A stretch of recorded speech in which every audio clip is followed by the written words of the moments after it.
And we are near the end here. I wanted to, before I show you the last slide, I wanted to leave with you this website address that you may want to write down.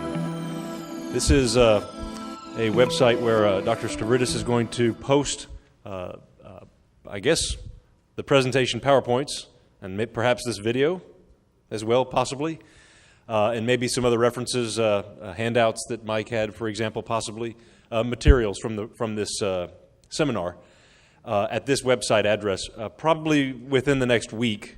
It may be today. It may be a few days. We're going fishing tomorrow, so it won't be tomorrow. And then, with that being said, I will move to this last slide here, which let's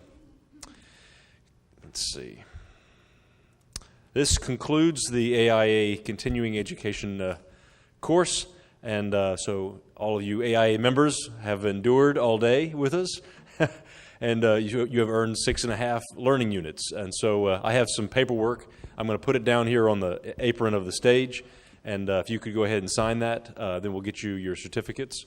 If you're not an AIA member, that's fine. If you just want a PE certificate, if you want CEUs if you're a PE, that's fine. You can use the same form, and just check the box that you want a certificate.